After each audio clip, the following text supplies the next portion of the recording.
تو اسی طرح یاد رکھو یہ جو بے حیائی کے کام ہے نا، بے حیائی والے کام، بدکاری ہے، زنا ہے، یہ دونوں کے لیے برا ہے. اس لیے سزا اللہ نے سیم رکھی ہے. مرد اگر زنا کرتا ہے تو بھی 100 کوڑے لگتے ہیں، عورت زنا کرتی ہے تو بھی 100 کوڑے.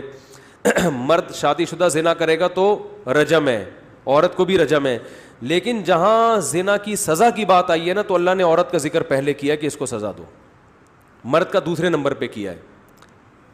قرآن میں ہمیشہ مرد اور عورت کا جہاں بھی تذکرہ آئے گا مرد پہلے ہوگا، عورت کا تذکرہ اللہ اس کے بعد کرتے ہیں. لیکن چند مقامات پہ اللہ نے عورت کا تذکرہ پہلے کیا، مرد کا بعد میں.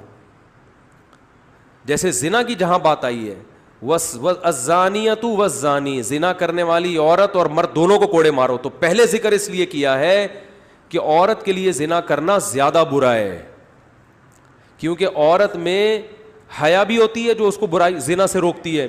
نمبر 2 اس میں یہ شہوت زیادہ نہیں ہوتی، یہ مرد میں زیادہ ہوتی ہے. اس لیے اگر وہ زنا کرے گی نا تو وہ اپنی نیچر کی بغاوت اس نے بہت زیادہ کی ہے. اس نے اپنی حیا کا بھی خیال نہیں کیا، حیا بھی اس کو روک رہی تھی، اور اس میں وہ ڈیزائرز بھی نہیں ہوتی اتنی شدت کے ساتھ جتنی مرد میں ہوتی ہیں. تو اس درجے کی ڈیزائرز بھی نہیں تھی جو مرد میں ہوتی ہیں، اور حیا بھی تھی. اس کے باوجود اس نے زنا کیا تو اللہ نے کیا فرمایا، اس کو پہلے کوڑے لگاؤ. اب لوگ اس پہ بھی اعتراض کرتے ہیں کہ یہ مفتی صاحب گراؤنڈ ریئلٹی کے خلاف بات کر رہے ہیں. ہم گراؤنڈ ریئلٹی کے مطابق بات کر رہے ہیں. آپ دیکھو کوئی عورت کسی کو زنا کی دعوت دے اور مرد بھاگ جائے، یہ مرد کا بڑا کمال سمجھا جاتا ہے کہ یار بڑا نیک آدمی، عورت نے دعوت دی اور کوئی رکاوٹ نہیں تھی مگر اس نے اپنے آپ کو بچایا. لیکن مرد اگر عورت کو دعوت دے اور وہ بھاگ جائے تو یہ عورت کا کوئی بڑا کمال نہیں سمجھا جاتا.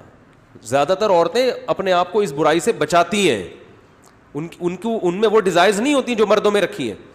یوسف علیہ السلام کو کنڈی لگا کے دروازہ بند کر کے عزیز مصر کی بیوی نے برائی کی دعوت دی، حضرت یوسف بچ گئے. اللہ نے کیسا تذکرہ کیا یوسف علیہ السلام کا، کیسا.